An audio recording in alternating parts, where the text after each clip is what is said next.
من علم فيه وتعلم من أكرمه فهو مكرم وجزاء الحسنى إحسان طبتم يا أهل القرآن. السلام علیکم ورحمۃ اللہ وبرکاتہ.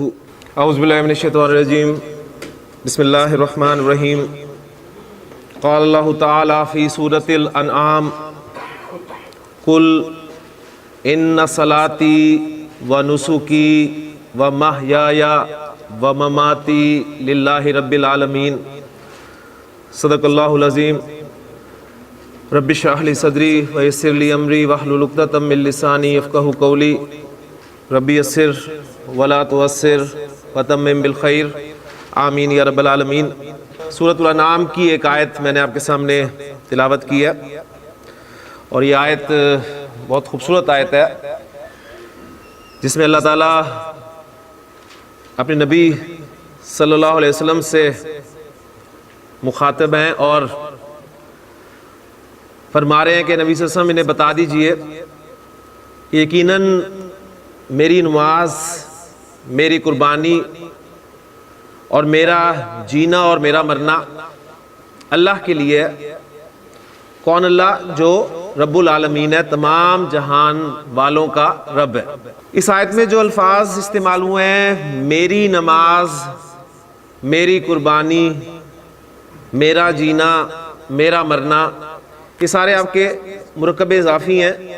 اور مرکب اضافی جو سبق ہمارا چل رہا ہے اس میں ہم ضمائر کا استعمال جو ہے وہ سیکھ رہے ہیں کہ مرکب اضافی میں مضاف الیہ کی جگہ پر جب ضمائر استعمال ہوتے ہیں تو وہ کس شکل میں استعمال ہوتے ہیں. اس حوالے سے حالت نصب اور جر کے ضمائر کا ایک چارٹ ہم نے یاد کیا ہے، جو کہ سارے کے سارے ضمائر اٹیچ ضمائر ہیں.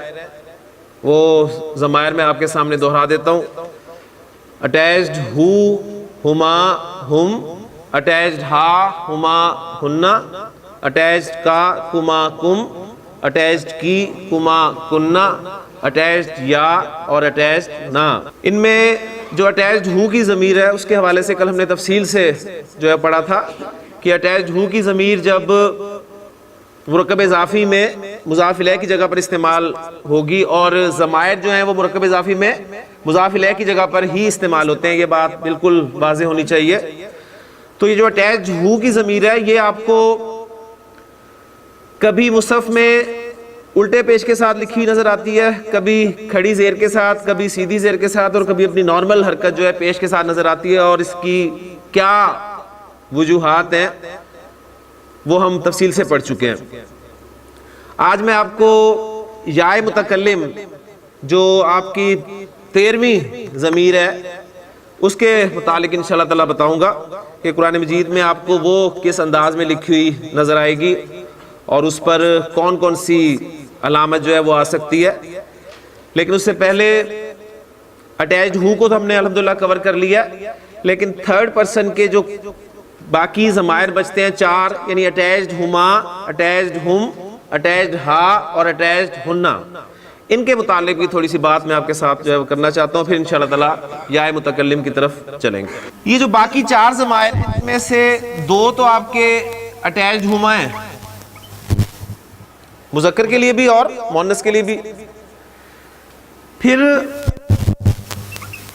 اٹیچڈ ہم جمع مذکر اور اٹیچڈ ہننا جمع مؤنث. اٹیچڈ ہا کو چھوڑ دیں، اس میں کوئی تبدیلی واقع نہیں ہوتی، وہ اٹیچڈ ہا کی صورت میں آپ کے سامنے جو ہے وہ نظر آئے گی.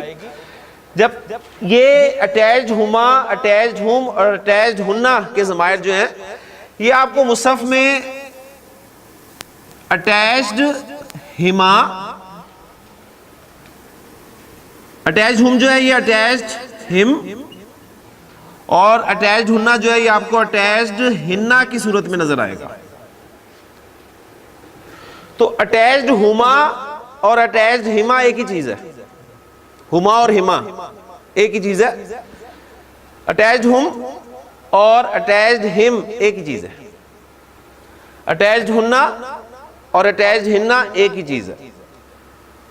بالکل اسی طرح جس طرح اٹیچڈ ہو الٹے پیش کے ساتھ، اٹیچڈ ہی کھڑی زیر کے ساتھ، اٹیچڈ ہی اور اٹیچڈ ہو، یہ چاروں ایک ہی چیز ہے. اسی طرح یہ بالکل ایک ہی چیز ہے، لیکن یہ اٹیچڈ ہما، اٹیچڈ ہم اور اٹیچڈ ہننا کب ہما، ہم اور ہننا بن جاتے ہیں، یہ میں اب آپ کے ساتھ شیئر کرنے لگا ہوں. بالکل سادہ سی بات ہے کہ اگر ان تینوں ضمائر سے پہلے زیر آ جائے یا ساکن یا حرف ہو،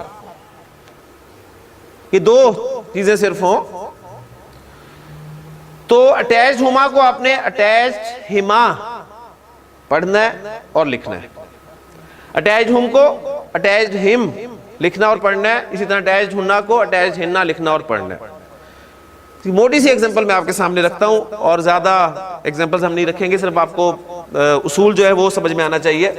آپ دیکھیں سورۃ الفاتحہ پڑھتے ہیں، اور چونکہ آپ وہ ہر نماز میں ہر رکعت میں پڑھتے ہیں، اس حوالے سے اگر آپ سورۃ الفاتحہ کی اس آیت کو سامنے رکھیں کہ الحمدللہ رب العالمین الرحمن الرحیم مالک یوم الدین ایاک نعبد و ایاک نستعین اہدنا الصراط المستقیم صراط الذین انعمت علیہم. اب یہ دیکھیں، یہ آپ کا علیہم، یہ اٹیچڈ ہم آ گیا نا. یہ ہم کیوں ہوا ہے؟ یہ اصل میں ہم ہی تھا، لیکن یہ ہم کیوں ہو گیا؟ اس لیے کہ اس سے پہلے یا ساکن ہے. تو یہ علیہم یا علیہم یہ ایک ہی چیز ہے. ہاں، آپ کی دلچسپی کے لیے عرض کرتا چلوں کہ ہمارے ہاں جو قرات پڑھی جاتی ہے، یعنی بر صغیر میں جو حفظ کی قرات مشہور ہے، اس میں آپ اسے علیہم ہی پڑھتے اور سنتے ہیں. لیکن جب آپ دوسری قرات سنیں گے، جب آپ کو دوسری قرات سننے کا اتفاق ہو، تو آپ دیکھیں گے کہ یہ علیہم کو وہ علیہم ہی پڑھیں گے، وہ اسے علیہم ہی پڑھتے ہیں. ہاں، ہمارے ہاں چونکہ علیہم پڑھا جاتا ہے حفظ کی قرات میں، لہٰذا ہم اسی قرات سے واقف ہیں. علیہم ہمارے سامنے کوئی پڑھتے تو ہم کہیں گے وہ غلط پڑھ رہا ہے، حالانکہ وہ بھی غلط نہیں پڑھ رہا، وہ اپنی قرات کے مطابق ٹھیک ہے وہ صحیح پڑھ رہا ہے. تو بس یہ ایک ایگزامپل میں اکتفا کروں گا. اصول بس آپ کو یاد ہونا چاہیے کہ یہ ہما، ہم اور ہننا اٹیچ جو ہیں، یہ ہما، ہم اور ہننا لکھے اور پڑھے جائیں گے کب؟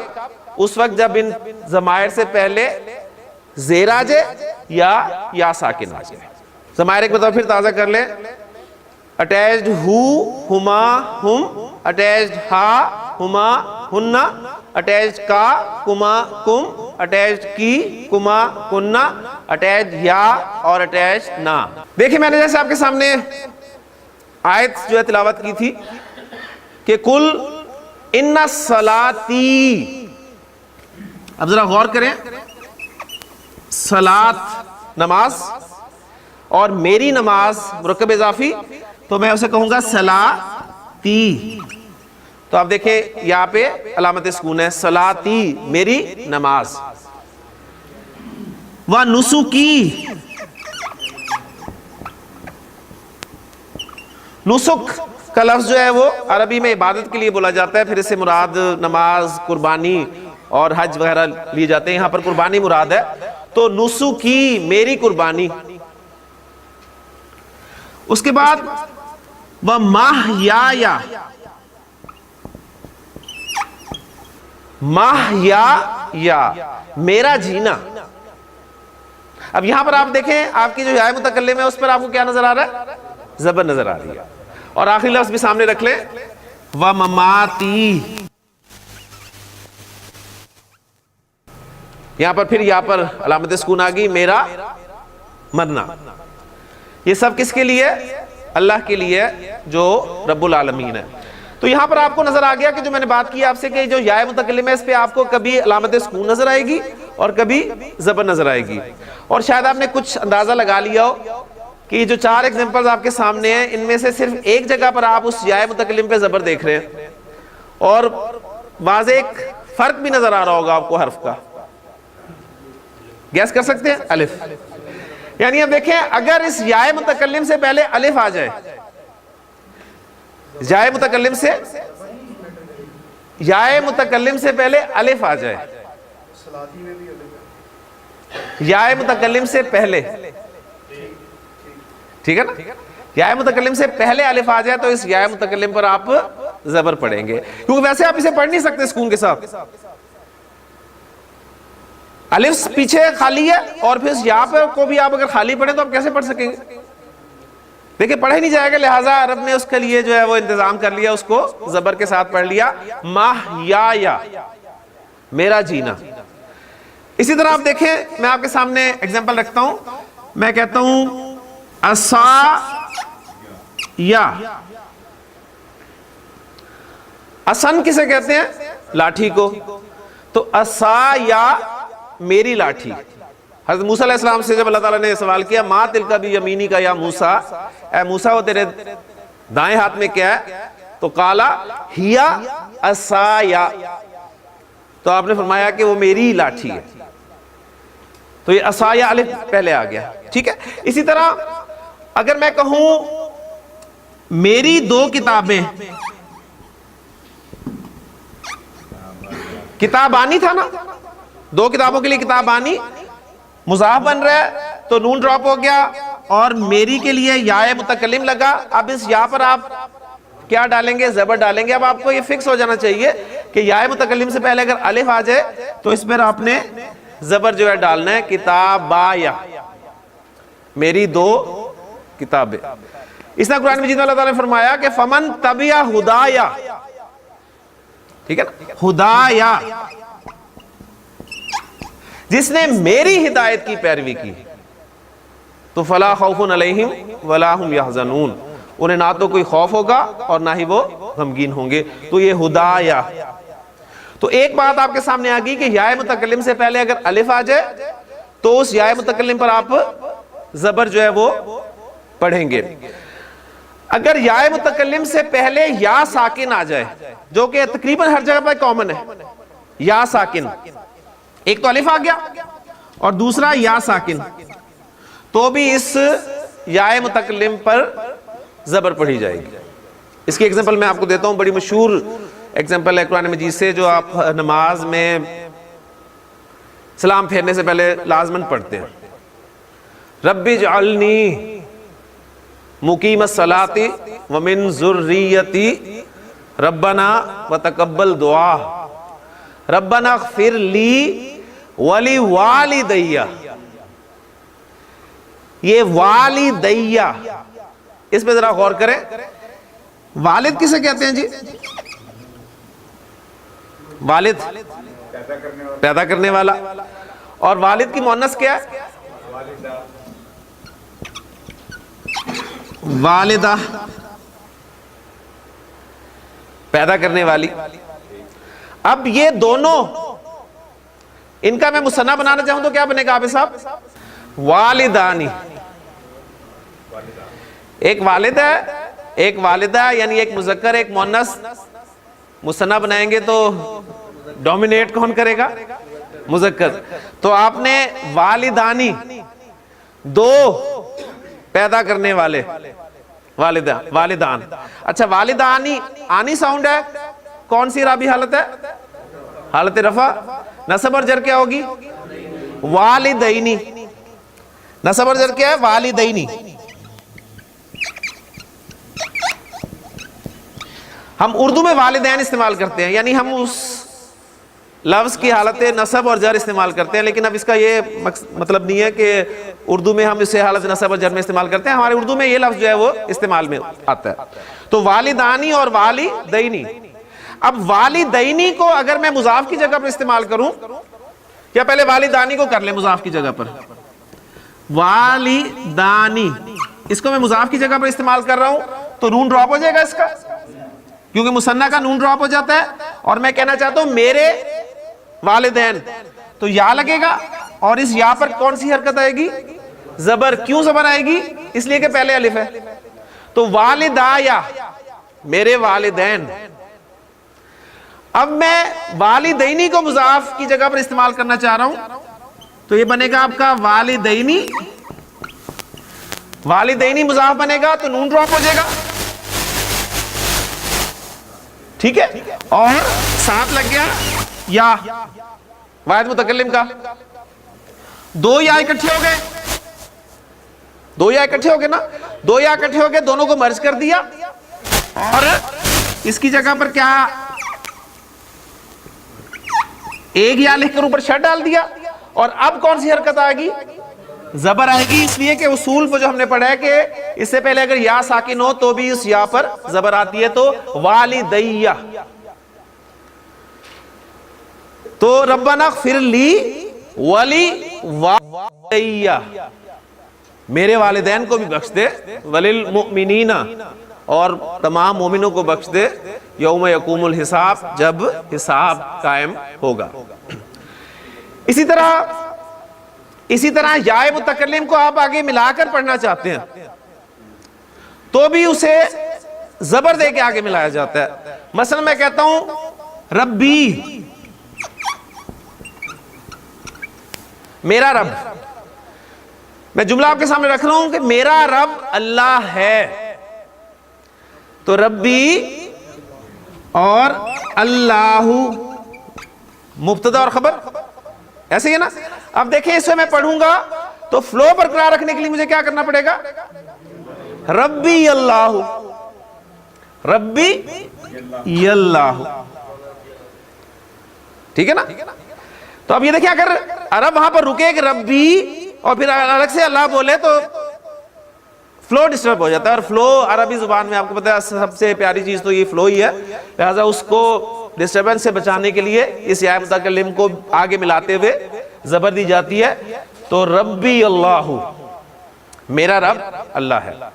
تو یا متکلم کے حوالے سے، یعنی اسے میں اس نام دے رہا ہوں خاص، یا متکلم، یہ یا ہے، اور کون سی یا ہے؟ متکلم کی، متکلم کلام کرنے والا، ٹھیک ہے، یعنی میری یا ہے۔ اب اس کے علاوہ دیکھیں میں جو آپ کے سامنے دعا پڑھتا ہوں اس دعا کو بھی سامنے رکھ لیں کہ رب اشرح لی صدری، کیا ترجمہ ہوگا جی صدری کا؟ رب اشرح لی صدری، میرا سینہ، رب اشرح لی صدری، اے میرے رب میرا سینہ کھول دے۔ آگے کیا الفاظ ہیں؟ وَيَسِّرْ لِي امری، امری کے معنی میرا کام، اور میرے لیے میرا کام آسان کر دے۔ وَحْلُلْ عُقْدَةً مِّن لِسَانِي، ہاں جی لسانی کا کیا ترجمہ ہوگا؟ میری زبان، اور میری زبان کی گرہ کھول دے۔ یفقہوا قولی، قولی کیا مطلب؟ میرا قول، میری بات، تاکہ وہ میری بات سمجھ سکے۔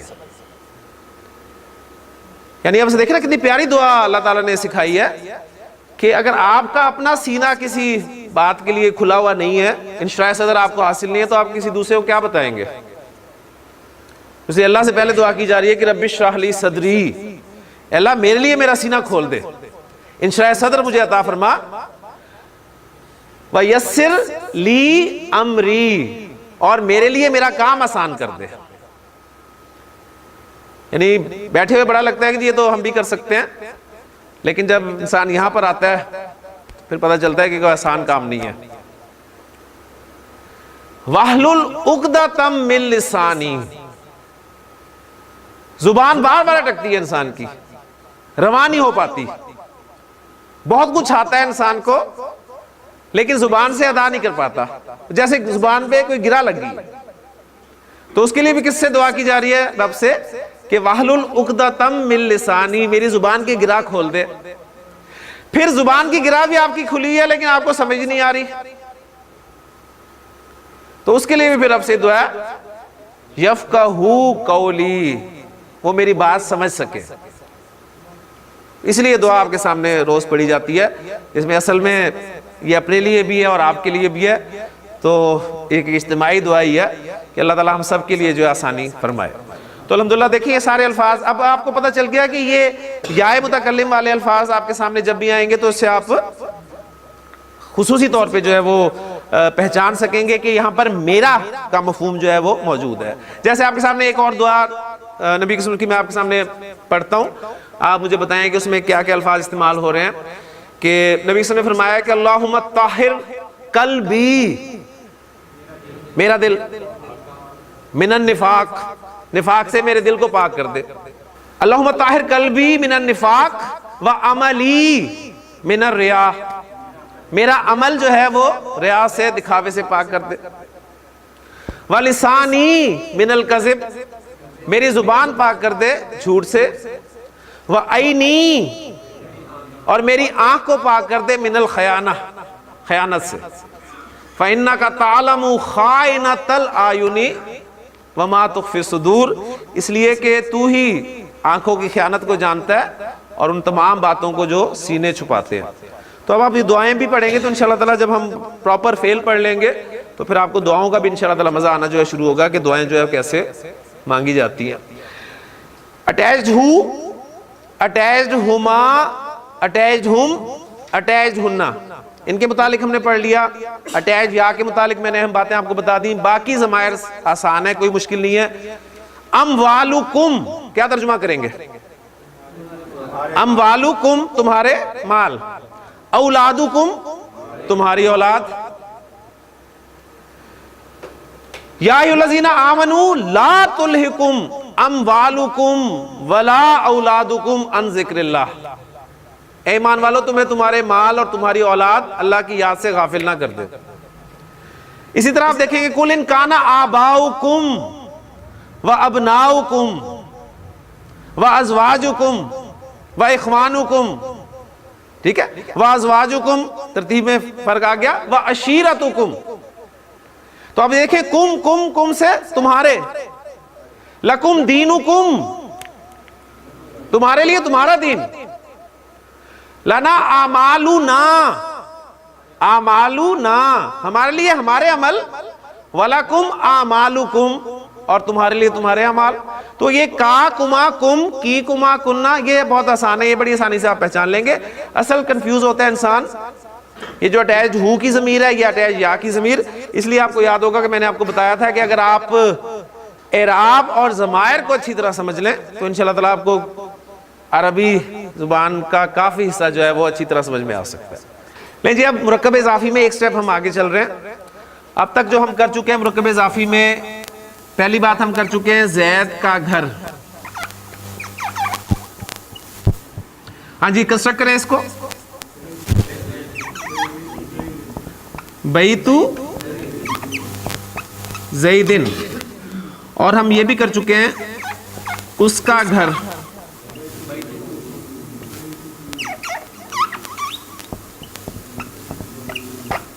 بیتو ہو, ٹھیک, یعنی ہمارا مرکب اضافی دونوں ایگزامپل, یہ والی ایگزامپل جو ہے مرکب اضافی میں ضمائر کا استعمال.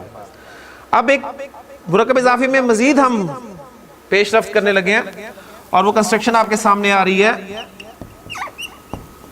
زید کے گھر کا دروازہ, زید کے گھر کا دروازہ. مرکب اضافی ہم نے کس کو کہا؟ جس میں آپ کو عام طور پہ کا کے کی کے حروف جو ہیں وہ نظر آئیں, الفاظ نظر آئیں. اب کا کے کی کے ساتھ کچھ الفاظ اور شامل کر لیں, را رے ری, کا کے کی را رے ری. جیسے تیرا, تیرا گھر را آ گیا, ٹھیک ہے, میرا گھر را, تیرے دوست رے, تیری کتاب ری. تو یہ سارے مرکب اضافی کی ایگزامپلز ہیں آپ کے سامنے, ٹھیک. اب یہ کنسٹرکشن آپ کے سامنے آئی ہے, زید کے گھر کا دروازہ.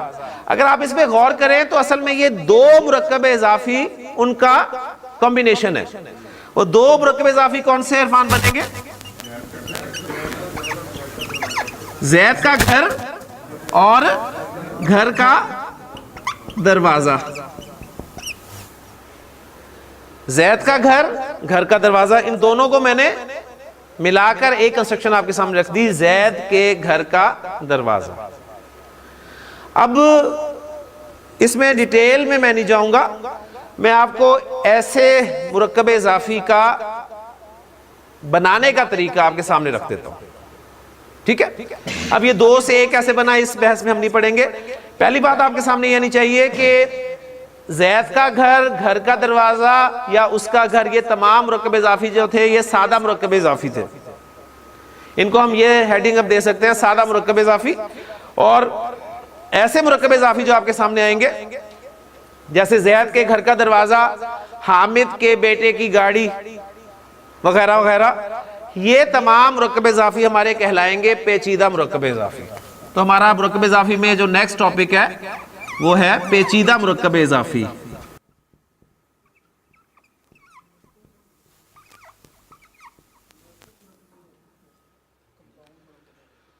پیچیدہ مرکب اضافی ایسا مرکب اضافی ہے جس میں ایک سے زائد مضاف اور مضاف الیہ استعمال ہو. سمپل سی بات ہے، ٹھیک؟ آپ سے پوچھے جی پیچیدہ مرکب اضافی کسے کہتے ہیں، تو آپ یہ بتائیں گے کہ ایسا مرکب اضافی جس میں ایک سے زائد مضاف اور مضاف الیہ استعمال ہوتے ہیں. یہ زید کا گھر ایک کنسٹرکشن تھی، اس میں گھر آپ کا کیا ہے؟ مضاف، اور زید کیا ہے؟ مضاف الیہ. اور دوسری کنسٹرکشن کیا تھی؟ گھر کا دروازہ. اس میں دروازہ کیا ہے؟ مضاف، اور گھر کیا ہے؟ مضاف الیہ. اب جو کنسٹرکشن آپ کے سامنے آئی ہے وہ کیا آئی ہے؟ زید کے گھر کا دروازہ. اب ان دونوں کنسٹرکشنز میں مجھے بتائیں کتنے اسماء استعمال ہوئے ٹوٹل عابد صاحب؟ جی لکھ لیتے ہیں. ایک زید استعمال ہوا ہے، اور ایک دروازہ استعمال ہوا ہے، یا گھر ساتھ ترتیب بار چلتے ہیں، گھر اور ایک دروازہ. 3 اسماء استعمال ہوئے نا. زید کتنی دفعہ استعمال ہوئے دونوں میں؟ 1 مرتبہ. گھر کتنی مرتبہ استعمال ہوئے دونوں میں؟ گھر کتنی مرتبہ استعمال ہوئے؟ 2 مرتبہ. اور دروازہ کتنی مرتبہ استعمال ہوئے؟ 1 مرتبہ. زید جو 1 مرتبہ استعمال ہوا ہے کس حیثیت سے استعمال ہوا ہے؟ مضاف الیہ. گھر جو ہے 2 دفعہ استعمال ہوا ہے، کون کون سی حیثیت سے؟ مضاف بھی ہوا ہے اور مضاف الیہ بھی ہوا ہے. اور دروازہ ایک حیثیت سے استعمال ہوا ہے، اور وہ کون سی ہے؟ مضاف کی. تو اب دیکھیں ایسی کنسٹرکشن آپ کے سامنے جب آئے گی تو ایک سے زائد مضاف اور مضاف الیہ ہو گئے نا. ایک سے زائد مضاف اور مضاف الیہ ہو گئے. ایسی کنسٹرکشن جب بھی آپ نے بنانی ہے تو آسان سا فارمولہ آپ کو دے رہا ہوں. یہی 3 اسماء آپ نے انڈر لائن کر دینے، اور اب جو آپ نے کراسنگ کرنی ہے وہ ایسے کرنی ہے. تینوں اسماء کے 3 تیر آپ نے چلانے ہیں. 1 2 اور 3. اس میں دروازہ دیکھیں کس حیثیت سے استعمال ہوا ہے؟ مضاف. زید کس حیثیت سے استعمال ہوا ہے؟ مضاف الیہ. اور گھر جو ہے مضاف الیہ بھی ہے اور مضاف بھی ہے. ایسے ہی ہے نا. اس کے لیے مضاف الیہ اور اس کے لیے مضاف ہے. تو یہ جو آپ کے سامنے پیچیدہ مرکب اضافی کنسٹرکشن آئے گی اس میں آپ کو یہی ترتیب ملے گی. ایک مضاف ہوگا، ایک مضاف الیہ ہوگا، اور ایک اسم جو ہے وہ مضاف بھی ہوگا اور مضاف الیہ بھی ہوگا. اب کنسٹرکٹ کیسے کرنا ہے؟ دروازے کی عربی کیا ہے جی؟ بابن. گھر کی عربی کیا ہے؟ بیتن. اور زید کی عربی کیا ہے؟ زیدن. جو مضاف ہے اس میں مضاف کا ایک قواعد اپلائی کر دیں. مضاف کے کتنے قواعد ہیں؟ 2. کون کون سے؟ الف لام نہیں آتا، اعراب ہلکا ہوتا ہے. الف لام داخل نہیں کیا، اعراب ہلکا کیا، کیا بچ گیا؟ بابو. اس کے بعد مضاف الیہ کی طرف آ جائے. مضاف الیہ کے لیے کتنی شرائط ہیں؟ 1. کون سی؟ حالت جر میں ہوتا ہے، اسے حالت جر میں لے جائیں. زیدن. اب یہ جو درمیان والا اسم ہے جو دونوں حیثیتیں اختیار کیے ہوئے، مضاف الیہ بھی ہے اور مضاف بھی ہے، اس پہ دونوں کے قواعد اپلائی کرتے ہیں. دونوں کے قواعد اپلائی ہوں گے تو کل کتنے قاعدے ہو گئے؟ 3. یعنی درمیان والے اسم پر الف لام بھی نہیں آئے گا, اعراب بھی ہلکا ہوگا اور حالت جر میں بھی ہوگا. تو اس کی شکل کیا بنے گی؟ بیتی. تو اسے بیتی رکھتے ہیں, کنسٹرکشن آپ کی تیار ہوگی, بابو بیتی زیدن, بابو بیتی زیدن. چیک کرنا چاہتے ہیں تو ادھر سے ریورس ترجمہ شروع کر دیں, زید کے گھر کا دروازہ. کا کی عربی میں تو آپ کو پتا ہے ہی نہیں, تو ترتیب آپ کو بتا دے گی, اس کے مطابق آپ نے کا, کے اور کی لگا دیں. اللہ کے رسول کی بیٹی, کیونکہ ہم اس کنسٹرکشن کو جملے میں آگے استعمال کریں گے اور جملہ ہمیں بنانا آیا ہوا ہے الحمدللہ, تو ہم بڑی آسانی سے اس کو کر لیں گے. جی اللہ کے رسول کی بیٹی, ہمارے پاس تیر لگے ہوئے سارے اور یہ لکھا ہوا ہے, میں نے مٹا دیا, دوبارہ لکھ رہا ہوں ایک دفعہ تاکہ آپ کو پھر کنفرم ہو جائے کہ یہ والا تیر جو ہے کس کو شو کرے گا؟ مضاف کو, اور یہ مضاف الیہ, اور درمیان والا مضاف الیہ اور مضاف. جی اب عربی آپ کو آنی چاہیے الفاظ کی. بیٹی کی عربی کیا ہے؟ بنتن. رسول کی عربی رسول,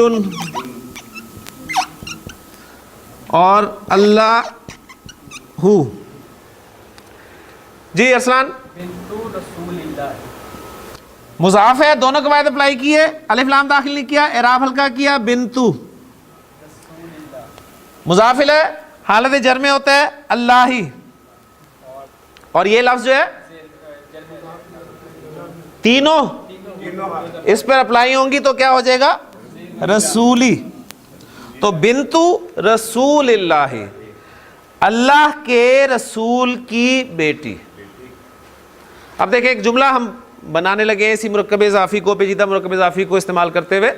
میں کہتا ہوں کہ فاطمہ رضی اللہ تعالی عنہا اللہ کے رسول صلی اللہ علیہ وسلم کی بیٹی ہیں. تو مبتدا کیا اور خبر کیا ہے؟ مبتدا فاطمہ, اور یہ پوری کی پوری جو ہے کنسٹرکشن خبر ہے. فاطمہ تو مبتدا بنا لیں اور یہ سارا خبر ہوگی, یعنی فاطمہ تو بنتو رسول اللہ صلی اللہ علیہ وسلم, پورا جملہ بن گیا آپ کے سامنے. موت کی یاد کی کثرت,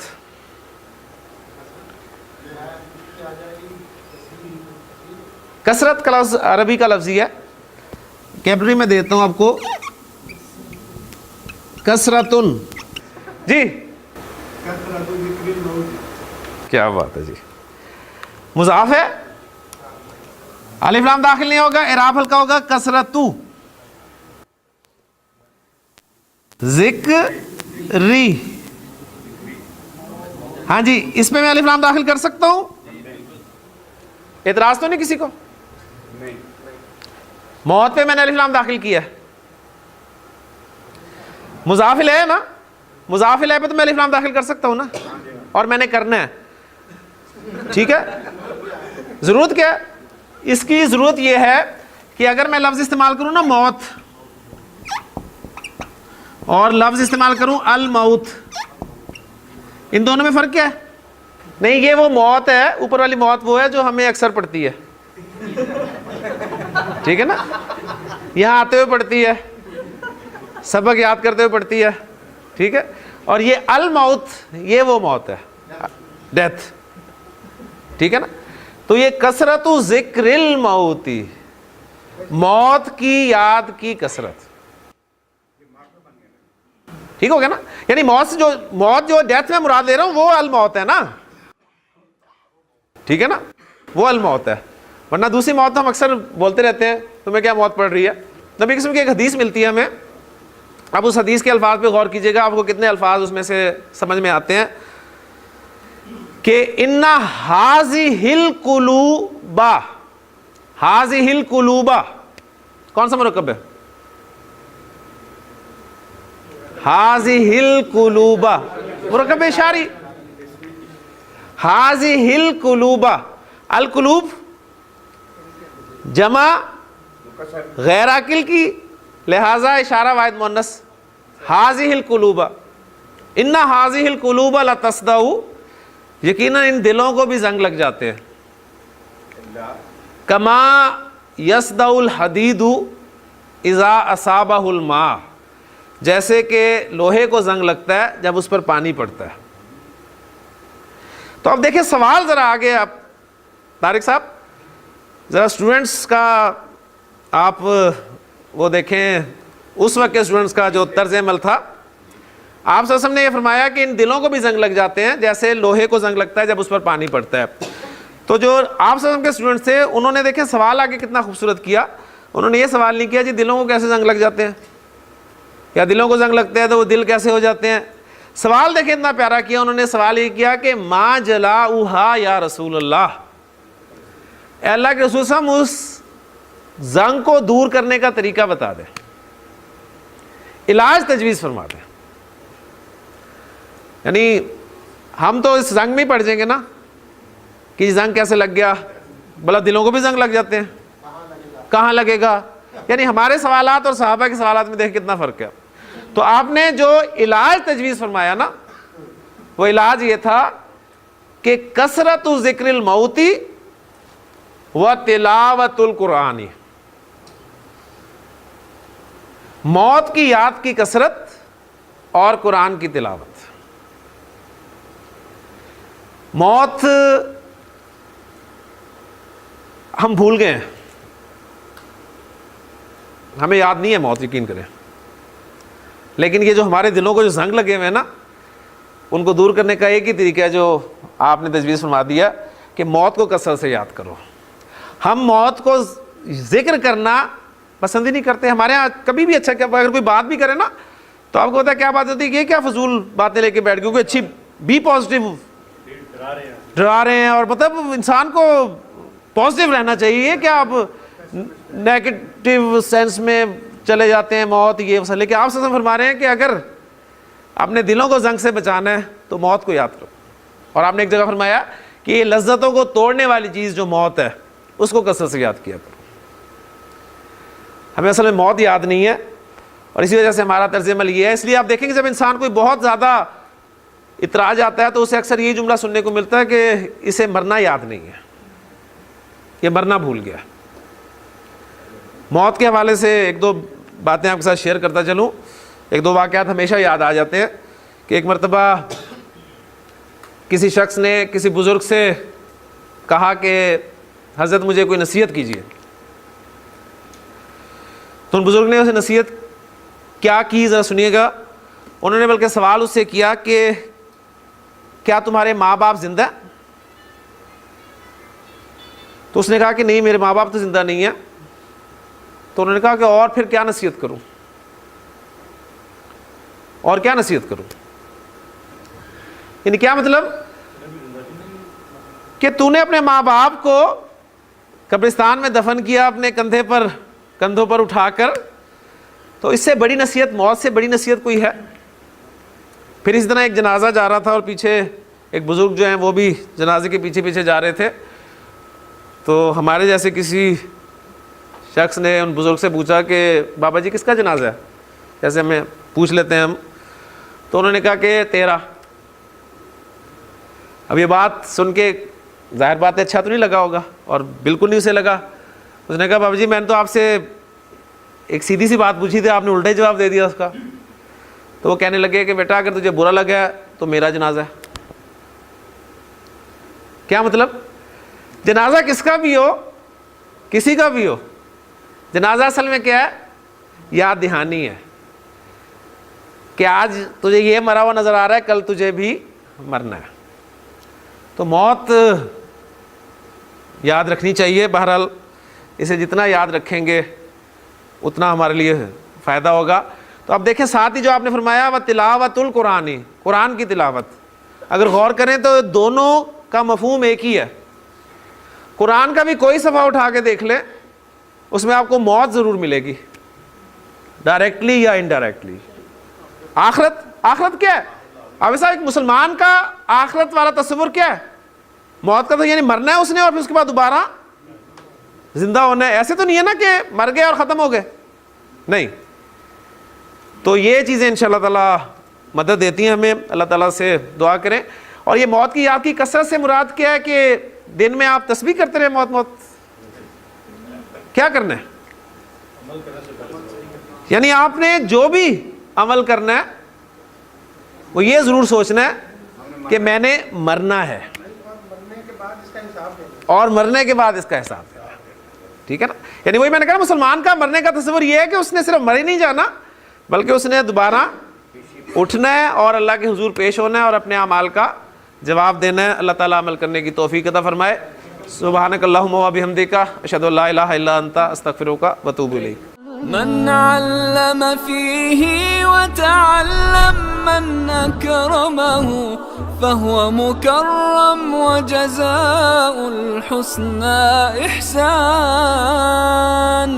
طبتم يا أهل القرآن.